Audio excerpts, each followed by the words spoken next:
Hello dear students and welcome to my channel Жаннур English. Today we are going to learn the verb to want and also how to use it in a sentence. Сәлеметсіздер ме құрметті білім алушылар, менің Жаннур English арнама қош келдіңіздер.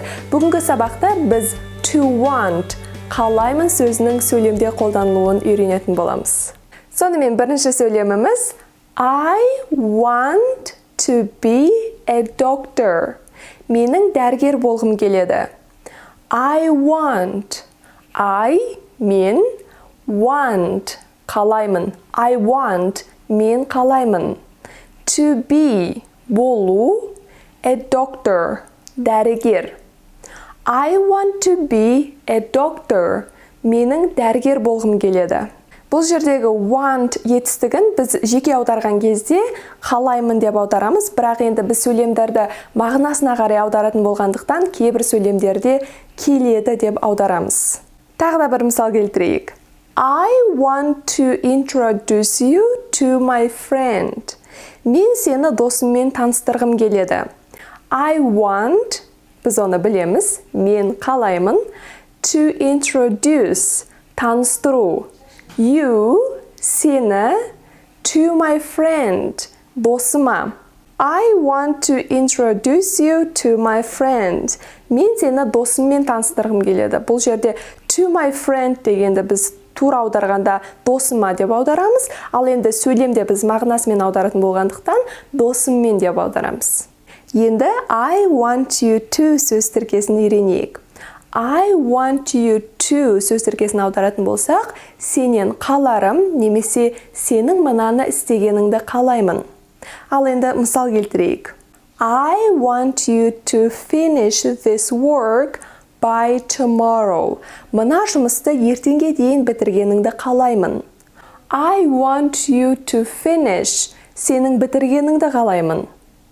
This work, мына жұмысты by tomorrow, ертеңге дейін. I want you to finish this work by tomorrow. Мына жұмысты ертеңге дейін бітіргеніңді қалаймын. Тағы да бір мысал келтірейік. I want you to tell me the truth. Маған шындықты айтқаныңды қалаймын. Бұл жердегі to tell, айту. I want you to tell. Мен сенің айтқаныңды қалаймын. Me, маған. The truth, шындық. I want you to tell me the truth. Маған шындықты айтқаныңды қалаймын. Ал енді басқа да есімдіктермен сөйлем құрастырайық. She wants me to wait for her. Ол менің оны күткенімді қалайды. She wants, ол қалайды. Me to wait, менің күткенімді.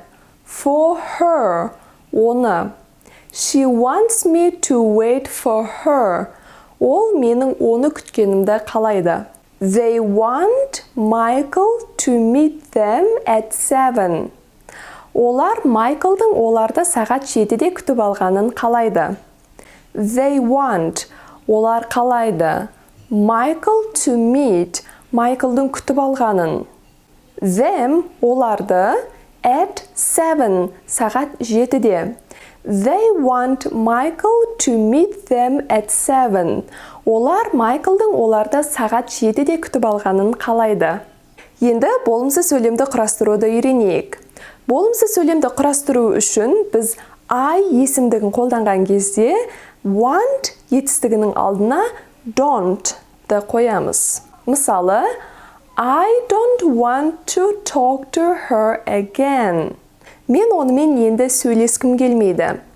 I don't want, мен қаламаймын. To talk, сөйлесу, to her, онымен.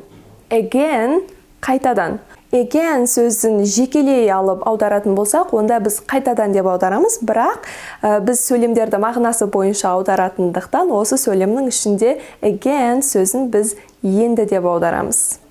He есімдігімен болымсыз сөйлем құрастыру үшін біз he есімдігінен кейін doesn't-ты, одан кейін барып want-ты қоямыз. Мысалы, he doesn't want to see me often. Ол мені жиі көргісі келмейді. He doesn't want. Ол қаламайды. To see көру, me мені, often жиі. He doesn't want to see me often. Ол мені жиі көргісі келмейді. Осымен бүгінгі сабағымыз аяқталды. Сабақ сіздердің көңілдеріңізден шықты деген үміттемін. Егер сабақ ұнап жатса, оған лайк басуды және астына өз пікірлеріңізді білдіруді ұмытпаңыздар. Және де арнаға міндетті түрде жазылып қойыңыздар, себебі алдағы уақытта көптеген қызықты сабақтар шығып тұратын болады. Келесі сабақтарда көріскенше сау болыңыздар. See you in the next lesson. Goodbye.